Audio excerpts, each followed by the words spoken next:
The first century Roman Empire was characterized by a vibrant confluence of diverse philosophical ideas and religious beliefs.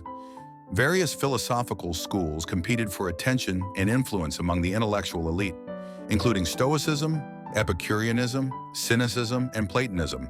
Stoicism, founded in the early 3rd century BC by Zeno of Citium, had evolved significantly by the time it reached the Roman Empire, becoming particularly influential among Romans due to its practical ethics and its emphasis on virtue, reason, and personal discipline.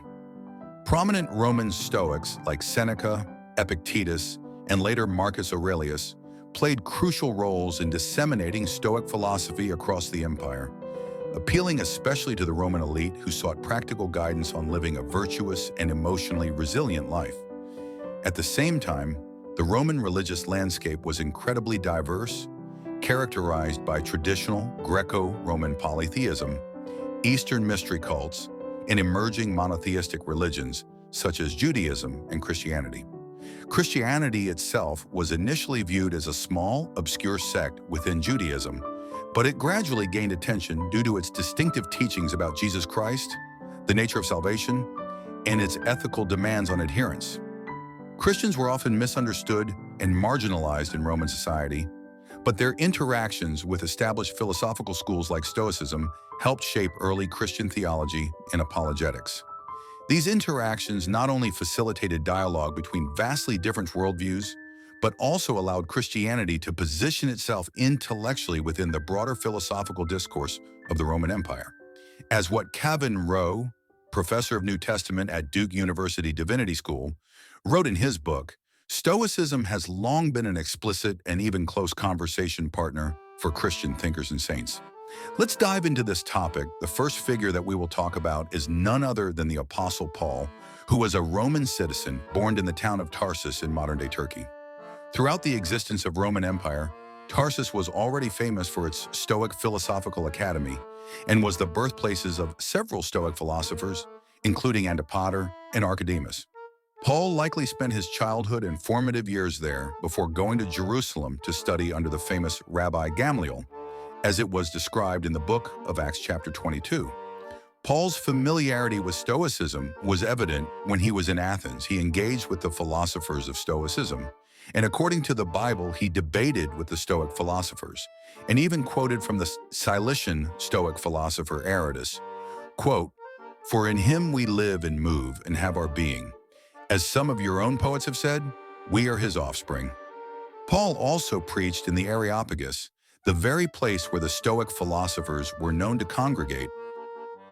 It would blow our mind out of the proportion if Paul was preaching and discussing faith for a whole day with the Stoic philosophers congregated without having a deeper understanding on the Stoicism. Now let's go to the points in Bible where we speculated that Paul utilized Stoic terminology and concepts to express his Christian theology. One of the word is conscience, or synodesis, which is a Stoic concept that Paul borrowed to express his Christian theology. In Romans 2:15, Paul writes, "They show that the requirements of the law are written on their hearts, their consciences also bearing witness, and their thoughts sometimes accusing them, and at other times even defending them." Both Stoicism and Paul's teaching on Christianity have much to say about suffering, but they differ significantly in how they understand it. Stoicism teaches that suffering is simply a part of the natural order of things, and individuals must endure it with calm and resignation, without letting it affect their inner peace. The Stoic ideal is to remain emotionally unaffected by external circumstances, understanding that suffering is ultimately beyond one's control and therefore not worth being troubled by. Paul, however, viewed suffering through a different lens. He did not merely see it as something to be endured stoically, but as something that had a redemptive purpose in God's plan. For Paul, suffering was often a way through which believers could participate in the life and death of Christ. In Romans 5:43-5, he writes, "We rejoice in our sufferings, knowing that suffering produces endurance, and endurance produces character, and character produces hope." This concept of suffering leading to hope and ultimately redemption would have been foreign to Stoicism, which sought to detach the individual from both suffering and hope. Paul's theology reinterpreted Stoic endurance as part of a divine process of growth and transformation, driven by faith and hope in God's ultimate plan. Sometime during the reign of the Emperor Antoninus Pius in the 2nd century, a young man named Justin arrived from Asia Minor to explore the schools of philosophy catering to members of Rome's elite. In his dialogue with Trypho, Justin describes his long process of education and conversion to Christianity.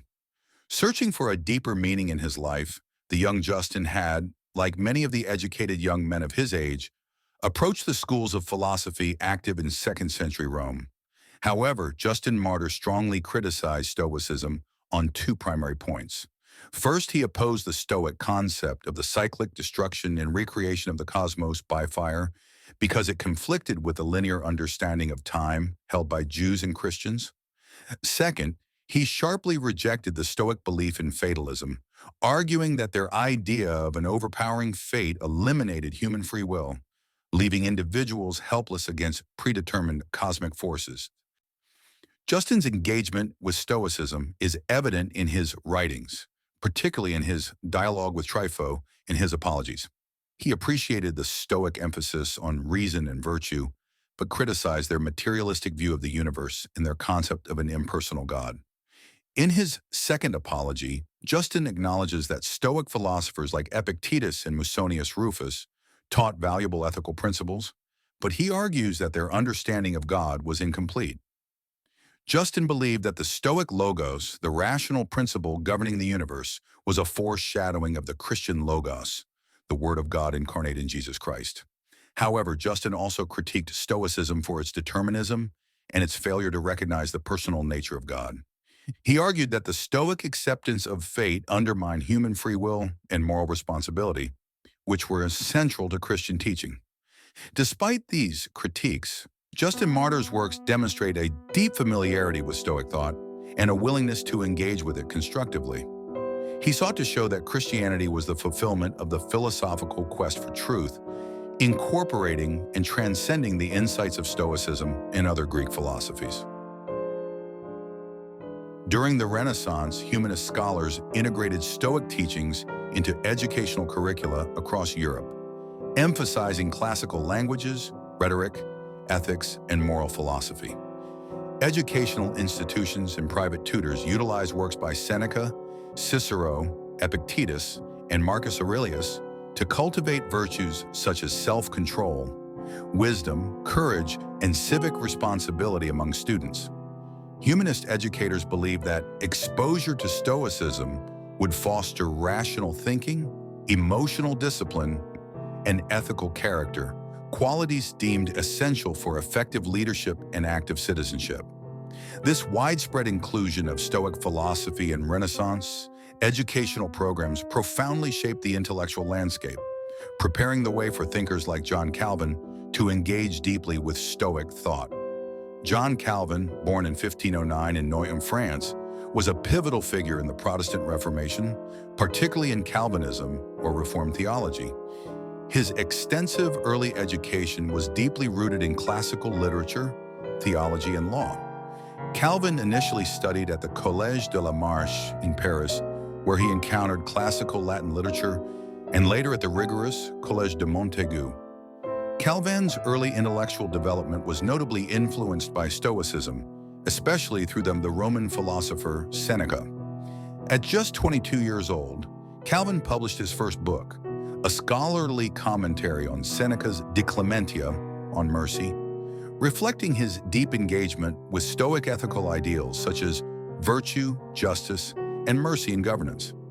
This work not only demonstrated his affinity for classical Stoicism, but also allowed him to articulate ethical concerns relevant to his contemporary society.